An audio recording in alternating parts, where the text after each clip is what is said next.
It says here, the question of the morning is, how do we face our mornings? I'm going to tell you an absolutely true story about facing the mornings.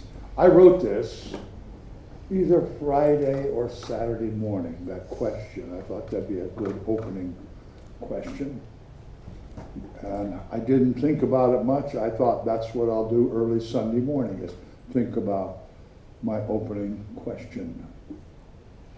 So I woke up at 5 this morning and I went out and there was just one cup of coffee left in the pot, so I poured it in the cup and I put it in the microwave and I put in a new set of coffee. And the coffee filter was kind of the end and it was kind of not cut square and right. It'll be all right.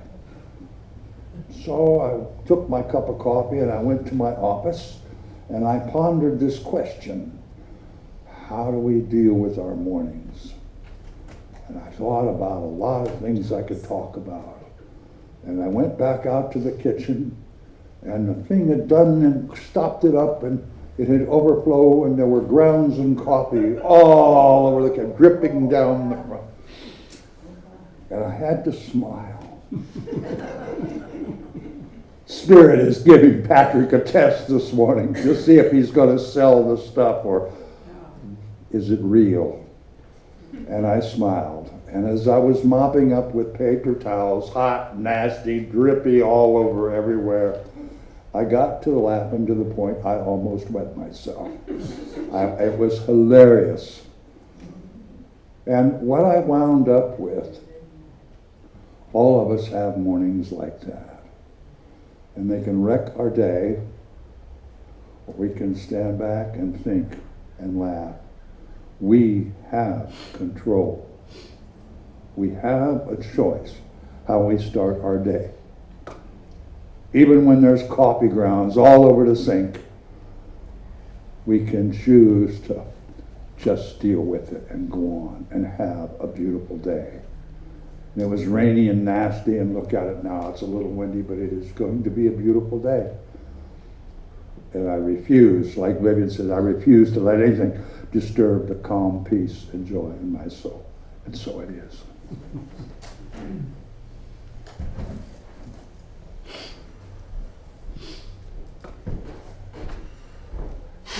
Thank you, Pat.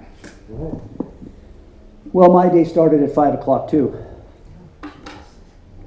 It always starts at 5, and I got up this morning, and Pat had asked me a couple of days ago if I'd do the mini message, and so I said definitely, and I've been given thought to many things, and I sat down to type out my mini message for today. An hour and a half later, after a couple cups of coffee, and had no coffee disasters myself this morning, I finished it, and I was ready to cut and paste it because I had attached it to another document. And in the process of doing that, I hit the wrong button and I deleted the whole thing. Now, I wish that I could say that I smiled and laughed. But I didn't. I was far from laughter, and it took me... Plus, I had a grandson that spent the night, and I was planning on making him pancakes, and everything just kind of unraveled, and my wife stepped in and took care of that area. And it took me a few moments to resettle. All the silt, all the mud in the bottom of my bucket was all stirred up. Things were pretty cloudy, and once things settled, I did experience that peace, and I was able to laugh. But I say that because we all get to our destinations in different ways. And sometimes it's laughing, and sometimes it's other ways, but we do get there. But this was my second attempt at memory of what I wrote the first time. I live my life today by the 5 F's. Faith, family, farming, friends, and last of all, fishing. Yeah, you heard that. But at the center of this list is farming. And farming requires a higher than normal level of optimism. Farming is often dirty, unforgiving, as well as rewarding. You have to work with it if it's going to work with you. Some might say it demands faith. In the biblical sense, faith is that which I can't see, but the hope that it will happen sometime in the future.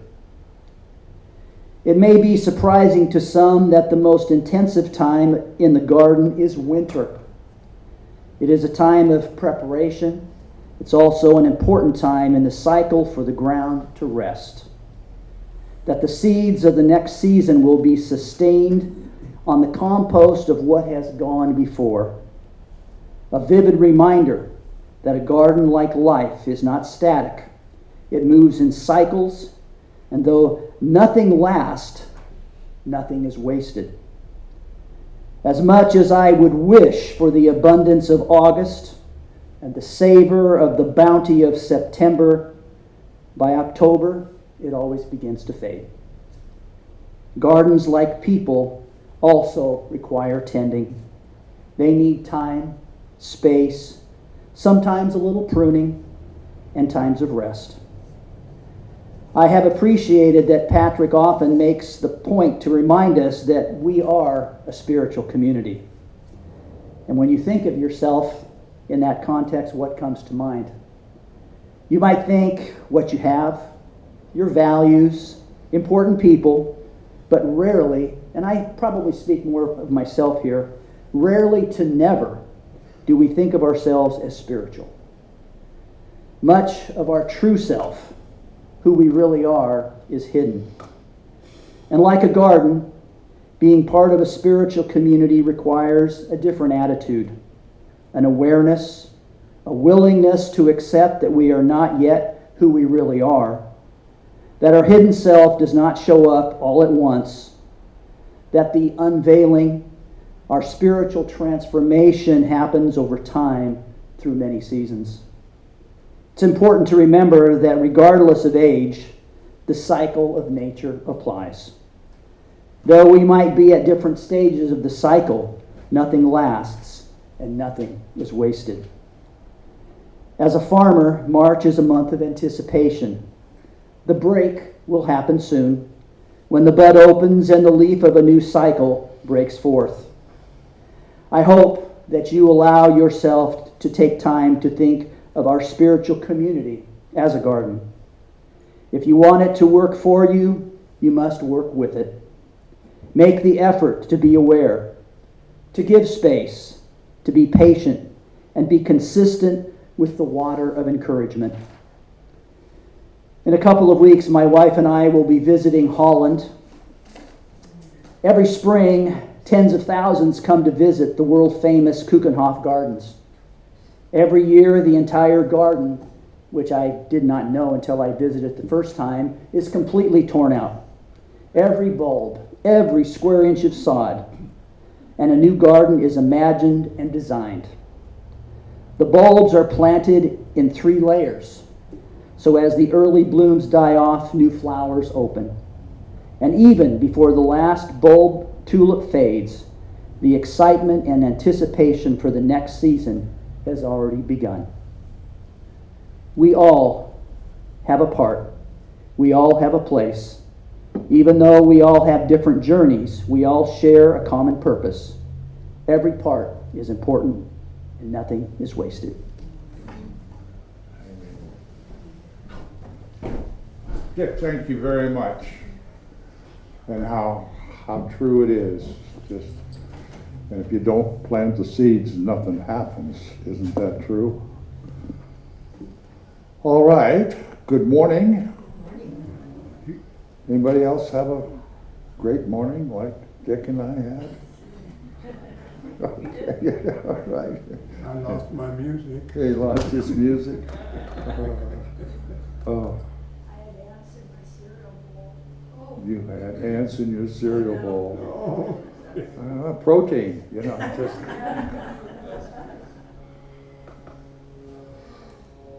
Well, a lot of great things are happening this week. I'll just start off by, the one sure thing is Thursday. Ladies, not this week, so we don't have to talk about this week. I'm not confused a bit.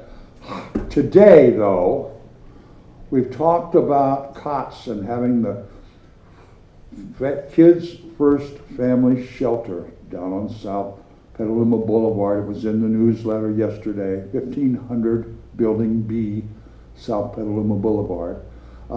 They're having an open house just for us today. There's 4 or 5 people coming from our groups next door. And if anybody is interested in helping out at some point with the Kids First Family Shelter, this would be a good time to run down there for this 30 minutes from 3:30 to 4 and listen, see where it is and see what kind of help they're going to need, and just create something new. So you're all invited if you have interest in maybe helping out with that from time to time. This would be a great opportunity to see where it is and see what's available for us. That's at 3:30 in Petaluma, 3:30 to 4. Friday is Ring Out Danger, is that correct? Correct. 9:35 to 9:40. Tuesday evening, 6 o'clock, my house board meeting for a strategy planning kind of a thing. I think everybody's up except I don't think we've heard from Sabrena. I think everybody else has said okay. So, let me see.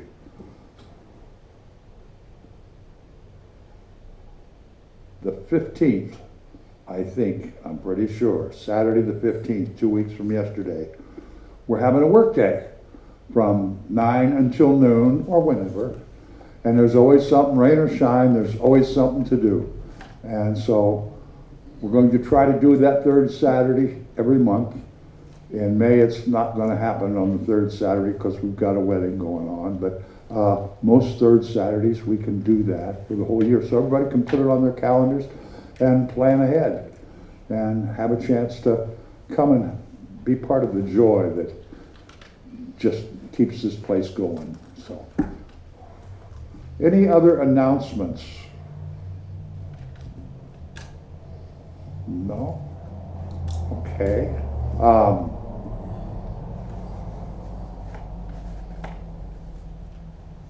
Couple things more. The kitchen is pretty well done. A couple little odds and ends to do, but it's pretty well done. Looks pretty darn good, and we are so fortunate to be able to have that all finished for such a nominal amount of money. And I'd like to thank Ananda for getting the grass mowed the first time this year. The first time is always the tough one because it's wet and weedy and tough, and so the back's done. The front's going to get done Tuesday morning, so that's good. We're off. Spring has sprung and sprang. All right, now we're going to talk about people that we know that are part of our community that are going through some dark time right now and could use our light and our energy and our love and empathy. So if you know of a name, I'll start off with Ron. If you know of a name, holler it out. Carol, Ollie, Good. Barrett, Fletcher, and Sandra. Sandra? Craig. Clint? Mark and Tim. Yeah. Rex. Okay. These names that we've heard, let's send our light and our energy and our love out to them and trust that that energy will get there, and not only there but other places of darkness and challenge on the way. We could just take a couple of minutes and focus and send.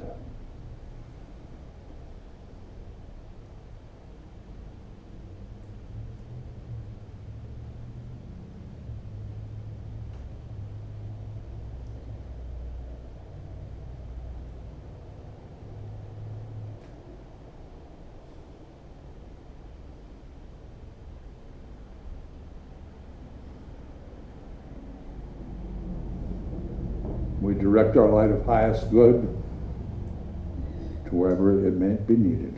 And so it is. Well, let's sing a song. It's a favorite old song of mine out of the old Methodist hymnals when I was a little boy. I would be true, and there's quite an amount of wisdom in these lyrics. So let's stand up and sing I Would Be True, number 243 in the Wings of Song.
Good morning.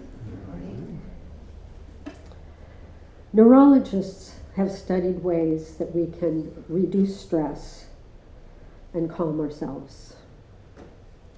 They've recently proven that the old yogis were correct. Working with the breath calms and connects the body and mind, giving strength to resolve. Today we will practice a square breath, breathing in for 4, holding at the top, releasing for a count of 4, and holding at the bottom. We'll do that 3 times. This is a gift to take home with you. Once you've established the breath, we will meditate on an inspirational purpose. How do we face the mornings? I start each day with a prayer. This is the day that universal love has given us. I will be glad and make good in it. A very simple statement, but it expresses a faith of purpose. I choose joy because it is, among other things, an act of resistance. Resistance to lack, to sorrow, to sadness. We attend this church because the practice of being in community expresses solidarity. These are inspirational purposes. In this meditation, I'm going to ask you to find a purpose for this day. Focus on the strength that it brings to you. So let's start with the breath, unifying our body and mind. And we'll breathe in for 4. 1, 2, 3, 4. Hold for 4, 2, 3, 4. Release, 2, 3, 4, and hold at the bottom, 2, 3, 4. Once more, inhale, hold, let go, and hold. Now within this piece, find your inspiration and consider your connection to it. While breathing, inhale, and off you go.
And now, deepening your inhale, return to this moment. Bring this peaceful strength to your day. Own and enjoy it. Namaste.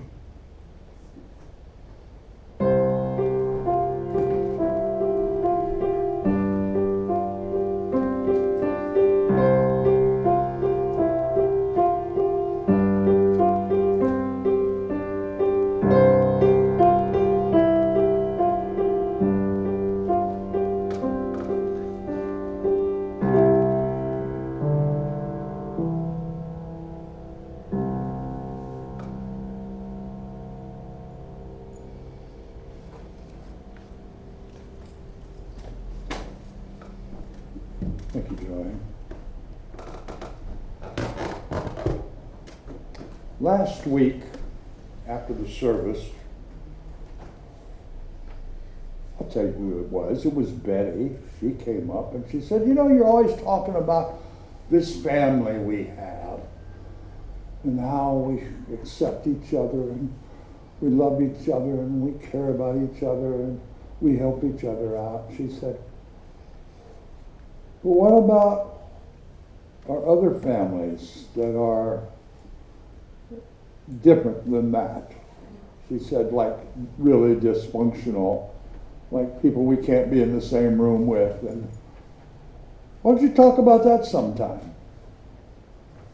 I love a challenge, so I thought, well, there's family and then there's family. And I know something about that dysfunctional part. I should tell you that I did a little studying on it. I went to Google and I just typed in dysfunctional families. There are 76,314 hours of videos. And after watching about an hour, I decided if I watch 5 more minutes of this, I'm going to have to see a psychiatrist. I'm going to have to. Yes, wow. I'm not going to kind of offer any ideas about healing or fixing, but just kind of some awareness thoughts. I know something about people that don't talk in a family. I enlisted in the Air Force in 1966, and I got out of the Air Force on March 16th, 1970. And at that time, I had 4 children and a wife. And I had a younger brother who was 3 years younger than me. And I went to the Air Force, and he went to psychedelic school. And he was doing acid and pot and anything else that he could have a good time on, let his hair grow. And 2 days after the Kent State shooting, he called me. He said, I just can't believe it. Jerry, my best friend, I was standing right next to him, and they killed him. And his compassionate, loving, understanding, accepting brother, I should tell you that my brother had gotten a deferment over in Pennsylvania, cost him some money, so he didn't have to go. So my response, my loving response to my brother was, that draft dodging hippie traitor got what he deserved. That's where my consciousness was at that point in time, and I wasn't alone. Half of our country felt that way. I'd seen people slaughtered, and well, it wasn't long after that I changed my opinion about all that 180 degrees. But I neglected to ever mention that to my brother or apologize. In 1998, my brother, back in 1970, he changed his name from David McCarty to Merlin Bridges. And in 1998, he said, I've had it. I want no more of this family. Don't ever call me, talk to me, ever. That was in 1998. I'd heard that he wound up in Santa Barbara He told me that when he was in Ohio. He wound up in Santa Barbara, and I saw him online at a poets reading thing down in San Jose. But as far as I know, he's never had Facebook, internet. He never had a cell phone. He just wasn't into that. He has footlockers full of handwritten 3-ring binders of poetry, mostly rage poetry, but poetry nonetheless. I have to own that love and compassion that I showed my brother 55 years ago. And I don't think I'm the only person that has had familial interaction similar to that. There are so many things that happen in our family units. And as I thought about this, I come to the belief or opinion that there are 3 things required to have a functional relationship, a functional family, a functional friendship, any kind of functional relationship. Those 3 things: patience and kindness and respect. Love's not even on the list. Just patience, kindness, and respect. And I think that is a kind of love. But if we look back at our family's units that we would call dysfunctional,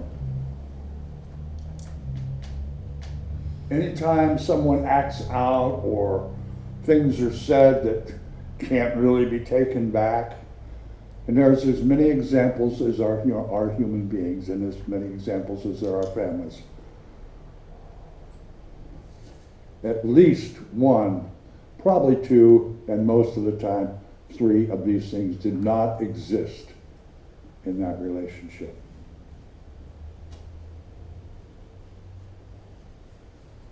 So there's a quote that comes to mind when we think about our families. And we try to work on patience and kindness and respect in this community, in this spiritual family that we have. We get reminded of that very, very often, so we can kind of keep it open, keep it functional. But sometimes in families, there's all kind of dynamics going on in your personal families. But to accept where that is, a quote, and I don't know who wrote it. I've got it taped up on my shelf on my desk. Peace will only come to us when we accept things as they are, not as we wish them to be. And all relationships don't work out. We all know that. We've all experienced that in our lives. And I wonder how many of those relationships haven't worked out because of expectation. Well, I'd like to get back with my brother. That's something I think would be nice. However, we had 50 years of trying to work it out. We were unable to make it work. And I find some peace in that he chose his life and I chose mine. And we don't argue anymore. We don't yell at each other anymore. We don't disrespect each other anymore. We don't show unkindness to each other anymore. Our lives, I'm sure, are much more peaceful. Is it right or wrong? I don't know. But I'm coming to terms with accepting that this is just how it is. And I have some mixed feelings. about my role in this non-existent relationship. However, we've all come down the road, me too. Some of it's pretty bumpy. And some of it, I probably won't go down that road again. I learned some very lessons. My old man used to tell me, Patrick, the lessons you remember the longest are the ones that hurt the most. Is there anybody in here who hasn't had lessons that hurt terribly?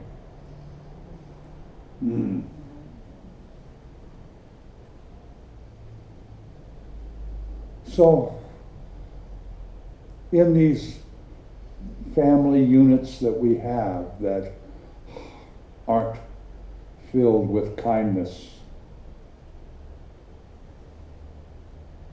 and respect and patience, maybe we might try adding some of those things. Maybe we could let go of our expectations as to how we'd like them to be and accept this is how they are. And maybe we could add a little bit of kindness, a little respect. Might make things better. And maybe just not repairable. Who knows? Every situation is different. And I don't think there's a person in the world that has the answer to maintaining perfect relationship. I don't think. Perhaps we can just accept things rather than wishing so bad they were different. And maybe a little bit of forgiveness. I know for a long time, forgiving myself for the hideous way that I treated and judged my brother.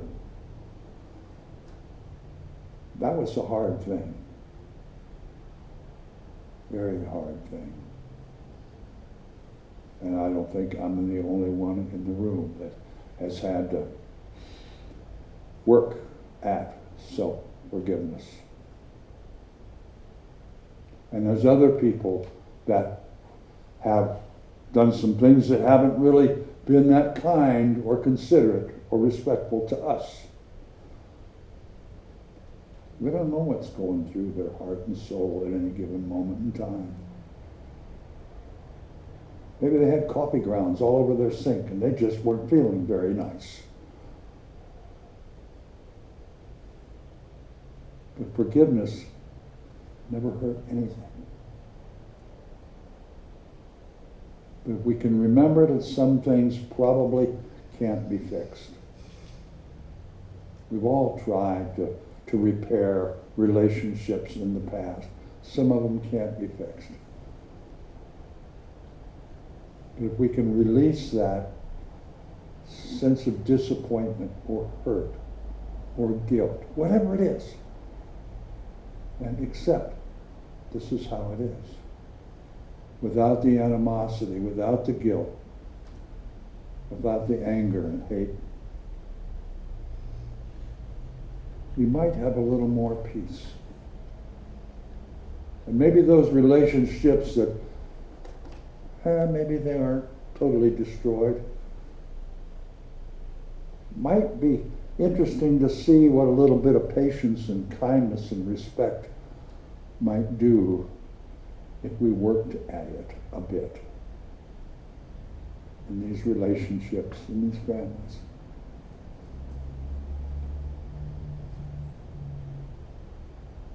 And I'm going to continue to call this spiritual community that we have our family. And I'm going to continue to remind us every Sunday. We have each other.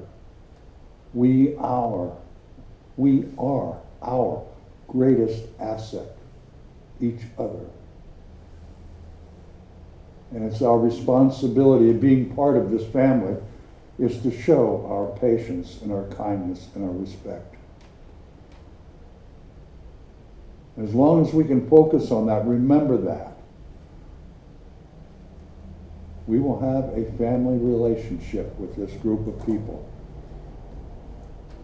that will be here for every one of us. We can count on it. And it's one of those families we can be a part of that we know is built on a wonderful foundation of respect and kindness and patience, acceptance, empathy,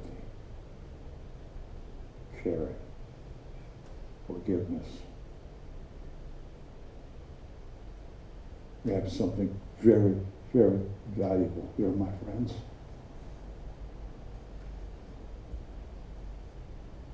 And more than paint on the building, more than anything we can invest in, let's take care of each other. This is so beautiful, so valuable to each one of us. How could we do anything but honor it?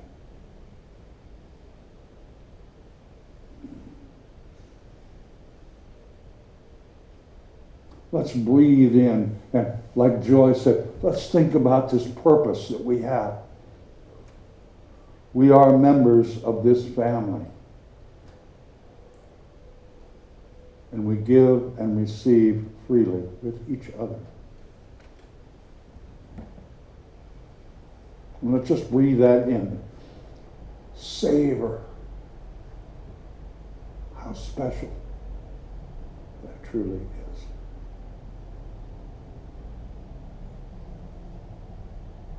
And breathe out,